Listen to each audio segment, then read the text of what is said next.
welcome or welcome back to my channel. If you're new here, what's up? My name is Deandra. Definitely make sure you subscribe if you haven't already. Today's video is going to be my current skincare routine. I have taken some time to figure out what products and what routine works for my skin, because for the longest time and still currently I struggle with my skin and with acne and hyperpigmentation and all that jazz. So I decided that I'd share some tips and my current routine and how I manage my skin and all that. So if you're interested in following and knowing what products I use on my skin, just keep on watching. So I guess we should start with some backstory into my skin. I started getting acne in like 8th grade. It started off as like little pimples on my forehead. All throughout high school, I had awful acne. I was using the usual products that you shouldn't use, like the St. Ives apricot scrub. Like that was literally my holy grail in high school, and like that shouldn't have even been in my routine. I was using the Clean and Clear moisturizer. Oh my goodness. I used to tone my skin with completely like undiluted apple cider vinegar, and I used to burn my skin. My routine is definitely secured and cleaner and much more simplified. So back in 2019, I think was the worst my skin had ever been. This was my freshman year of college. My skin was just really awful. I had like really bad cystic acne in my cheeks, and it was to the point where my skin was breaking out every day. Overall, like awful skin. Mind you, I have a pretty clean diet. I strictly was drinking only water and like coffee, no juice of any kind, no soda at all, strictly water. And still to this day, I strictly only drink water. Occasionally I have like orange juice or apple juice or something like that, but strictly water and nothing else, because for a time I believed that drinking water meant that you were gonna have clear skin, even though studies show now that there's no correlation to drinking a lot of water and having clear skin. But either way, you still should drink water because it hydrates your skin and it does hydrate your body as well. Anyways, it was just a lot, so I talked with my mom and we made the decision to go see a dermatologist. Go to the dermatologist, spoke with her, met with her. I initially stated to her that I didn't want to go on to medication like right off the bat. I would just prefer a more natural route when it comes to taking care of my skin and like getting rid of acne and stuff like that, because going on medication for a time is kind of just not really fixing the problem. It's kind of just masking it, and then what if I have to get off the medication and then my skin just reverts back to whatever was happening before I got on the medication? But nonetheless, she put me on medication. I had to take like this pill once a day, along with like 2 other creams, one that I had to use strictly at night, one that I had to use in the morning and in the night. And this was like in the winter of 2019. Like this was like January, February of 2019. So it's winter and I'm like using all these different products at the same time. I'm using a different moisturizer. Usually once you start using a bunch of different products, or even just one product, skin kind of purges a little bit and you break out, but then like it kind of settles after your skin gets used to using the product. Okay, so I was doing that with like 5 different products at once. As I said, my skin was at its worst when I had went to go see her initially. So imagine how my skin looked after all of the purging and adjusting to like 4 or 5 different creams plus a pill that I was taking that was targeting my skin. It was awful. It was so bad. Like your skin is usually drier in the winter than it is in the summer. So on top of it being cold, these creams were literally like making my skin so irritated. My skin would dry out so much. The skin on my eyelids would peel and crack and flake. It was disgusting. It was disgusting. So we go for a follow-up visit. I address all these issues. She's like, oh, you know, just continue and give it some time. It was like this for like 4 months. And then after that, I kind of just said, hey, you know what, Mom? I'm not feeling this anymore. Let's stop this dermatologist. Her methods aren't working for me. So we stopped her after about like 4 months. I kind of went back to what I was doing, but a much more cleaner way. My skin kind of got to a good place at around April of 2020. So it took like a year for my skin to bounce back from that horrible dermatologist experience. But I'm not saying don't go to dermatologists. I'm just saying it's not always going to work out the first time. And that was the case for me. But my skin is doing much better. I was going through another rough patch about a couple weeks ago, but I've brought it back to its better state. So that is the backstory to my skin and my journey, and now I'm going to show you the products that I use and have gotten put onto throughout the way and that I've implemented into my skincare routine. Starting with the morning. In the morning, I wake up. First thing, brush my teeth, wash my face. After I went to the dermatologist and I got off of the pills and the medication and all the creams that she prescribed me, my skin was super sensitive, so I couldn't really use any like excessive foam or chemicals on my skin, so I had to settle for very sensitive face washes. I used to use Cetaphil, but now I use CeraVe.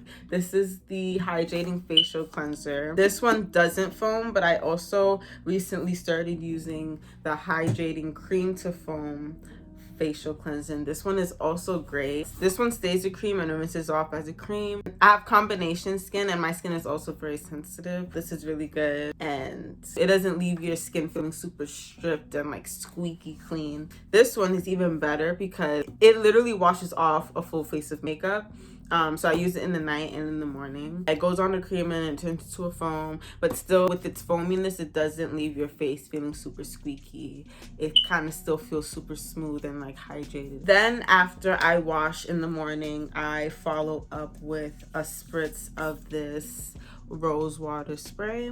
I got this on Amazon. I really like it. It smells really good. There's only 3 ingredients, which is water, glycerin, and then the rose oil. I also use this to set my makeup as well. I also use it in the night before any application of any products. And then I just let it sit for a minute and soak in. And it makes my skin feel super hydrated before I put on any serums or anything like that. Then following that in the morning, I go in with The Ordinary niacinamide 10% plus zinc 1% serum. Is good for reducing the amount of sebum activity in your skin. I break out a lot and breakouts are cause of a lot of excessive sebum on your skin and blackheads as well. So this is really good for reducing that amount and I really don't break out as often, which is great. I think this is my second bottle in like the past 6 months. So this is really good. And then following the niacinamide, I go in with my CeraVe Daily Moisturizing Lotion. This is a very lightweight moisturizer. I like a lighter moisturizer in the morning because I do wear makeup and I don't want it to feel too cakey, but this does feel moisturizing for normal to dry skin. I have combination skin, so I'm oily in my T-zone and then drier on my cheeks and my chin. This is really good and it keeps my skin super moisturized. And then following that, I use an eye cream. I don't have one specific eye cream. I usually just try out different ones anytime I finish because I don't really suffer with a lot of like under eye bags or dark circles like that, but it's still good to keep your under eyes hydrated and taken care of. So right now I'm using this Cheer Up Brightening Vitamin C Eye Cream from Pharmacy. It just looks like this. And it smells really good. And it's really thick, which I really like. So, and I use it in the morning and at night, and yeah, that is everything that I use in the morning. Sometimes I follow up with another spritz of the rose water spray, but that's really it. I like to keep it nice and simple, and then I would just go ahead and do my makeup and then go about my day. And then in the nighttime, do use micellar water. I'm out of it right now, but I was using the Tarte micellar water before and it was really good. Usually I use the Neutrogena micellar water as well. That one is pretty good. And then I use it on one of these cleansing rounds and just clean my face and just make sure all my makeup is gone and wash my edges clean of any gel and product that I may have gotten into my hair. And then I just take some of the Ordinary Glycolic Acid toning solution in a cotton round and I just do a thin layer over my skin at night only because that's what the directions say. It's a little bit harsh with the tingly sensation, but it is glycolic acid, so it's kind of like expected. This helps with evening out your texture, so if you have like uneven skin from like super deep cystic pimples or just like bumpier skin from acne, it kind of helps to target that as well. I really like this, and I definitely would recommend it if you're looking for something to target anything in that matter. And then after that, I go ahead and spritz my face again with my rose water spray just to rehydrate my face from washing it excessively. I alternate every other night between the Ordinary Alpha Arbutin 2% plus HA serum, which helps to reduce the appearance of dark spots and uneven skin tone. So this really helps with my hyperpigmentation and dark spots left over from pimples and blackheads and stuff like that. I've really seen the difference. So this is also my second bottle within the past 6 months. If I use this like right after I pop a pimple, usually it's barely even a scar after about like a week, which is great. And yeah, this has definitely helped with my hyperpigmentation, so I really recommend this. And then every other night I'm using the Ordinary Lactic Acid 10% plus HA, which is also just a stronger version of the Alpha Arbutin. This also helps to reduce uneven tone and dark spots. This is just very stronger. When I use it, usually I feel like a little bit of a tingly sensation. It isn't too harsh though, but I just purchased this about 2 months ago, so I'm still kind of getting used to this. I think this in combination with the Alpha Arbutin that I've created in my routine has helped to quicken the process in which my hyperpigmentation fades, because usually I'm like struggling with spots for months. This is really good. Only downside I would say is just the tingly. I just hate that. It just makes me feel like I'm doing harm to my skin, but sometimes tingly is good. But that's why I don't do it every single night. I do it every other night. After I use the serums, I follow up with a layer of moisturizer, the CeraVe. And then finally, I also follow up with the same eye cream under my eyes just to finish off my nighttime skincare. Next, I have some masks that I use, and I'm gonna go into some oils that I also use on days when my skin is like breaking out really bad, or I just need to simplify my routine just because my skin is like irritated or anything like that. So first off, I have this Frank Body Glow Mask. I got this in my BoxyCharm. Finally gave it a try about a month ago. I use it in the morning. It's like a cream-based mask. It's 99% naturally derived ingredients and vegan and not tested on animals, so it's cruelty free, which is great, and we love that. It really does give you a nice glow after you use it. Just 10 minutes. You can do it right before you do your makeup, so your makeup can have a nice natural glow, which I usually do. But yeah, I use this once a week. I also used to use the Ordinary Salicylic Acid mask, but I'm out of it because I have to rebuy it. But that is also a really great mask, which I use to combat just acne, cleaning out my pores of any congestion and blackheads and stuff like that. Really great mask. I'm out of it though after you buy it. I also use and have been using this Indian Healing Calcium Bentonite Clay Mask since like high school. This was also really great, but in combination with my routine back then, way too harsh. I was using this like once a week, but since I've simplified my routine a lot, I resorted to turning this into a once a month mask. It's really strong. I mix it with apple cider vinegar, a couple of drops of tea tree oil, layer it on with a brush, and then let it sit until it's super hard, and you really feel your face pulsate like it says on the bottle. It literally like tightens and you can really feel it drawing out, and when you wash it off, your face feels like so clean and clear, and it's like the best mask. I've used it for a long time. Usually if I'm breaking out really bad, I use it, and then after a couple of days my breakouts kind of go away and like dry up, which is great. So yeah, I definitely recommend it if you haven't even gotten into it. And you can also use it for your hair, the same mixture,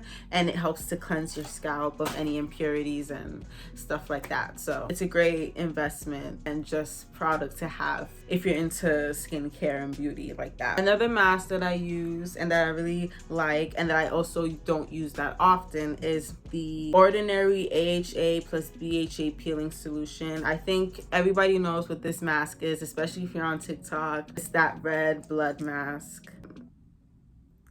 It's very strong. I used to use this way too heavily. My skin luckily didn't react badly to it. You really just need a thin layer of this. This is my first bottle that I got in like March of last year. This is basically like a low dosage chemical peel. Targets uneven skin tone, congestion, and texture. So if you have uneven texture, bumpy skin, anything like that, this is really good, and it helps to even all of that out and make your skin one nice even tone and super smooth. I use this once a month, no longer than 10 minutes like it says on the bottle. When you use it, it does sting a little bit, but like I've said, it's kind of to be expected because it is a chemical formula. So makes sense, but it goes away after like a minute. If you don't have this already, catch up because this is a product. This is not even sponsored, and half my routine is The Ordinary. They're so good. I'd recommend it. Just take a look through their products, usually on any website that they're on, Sephora, Ulta. You can see the list and you can see what each product does and what each product targets. Yes,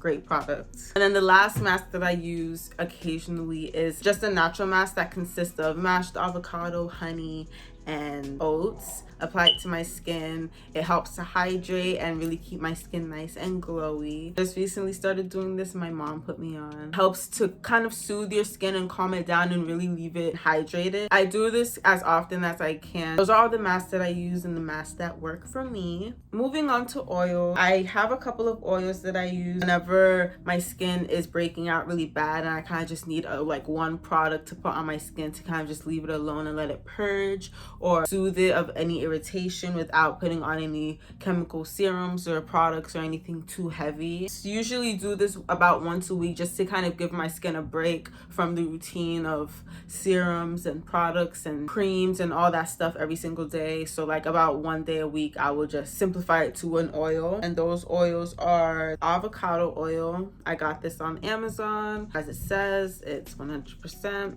avocado oil. I also like to use vitamin E oil, also really light and very moisturizing. Another oil that I like to use is The Ordinary 100% cold pressed rosehip oil. Leaves my skin feeling super soft. It's really light, and that is all of the products that I use on my face on a daily and routinely basis. Now it's just for some overall tips that I have to keep my skin clear and just avoid any unnecessary breakouts or issues with my skin. I change my pillowcases once a week routinely. Is you sleep and product and stuff goes on your pillow, dirt, dead skin, it builds up and it goes on your skin and then goes back into your pores and then it just causes problems. So try to wash your makeup brushes as often as you can. I try to make an effort to do it once a month. I am a victim of letting my makeup brushes go unwashed for months. I never touch my face, ever. I've trained myself to not touch my face for two reasons. One, because I touch everything. If I'm touching everything, then if I go back and touch my face, then I'm putting everything that I touched back on my face. And then that's always a no-go, because then bacteria, germs, dirt, oil, everything goes back into your skin and then it comes back out. And then it's just not good. It's not a good time. Two, I wear makeup a lot. And if I touch my face or rub my face, I'm gonna mess up my makeup. And I like my makeup to look exactly how it looks when I put it on all day. So I try to avoid touching my face, and I've trained myself to do that so much that even when I don't have on makeup, I feel like I have on makeup, because I'm just like, don't touch your face on any circumstance. So don't touch your face. But yeah, that is everything I do to keep my skin in its tip-top shape and manage my breakouts and take care of my skin. That is it for today's video. I hope you liked it. It was informative. If I put you onto any new products, definitely make sure you give this video a like. Subscribe if you haven't already. All of my other social medias will be linked in the description if you want to follow me on any of those. Other than that, I hope you guys enjoy the rest of your day, and I'll see you in my next video. Bye.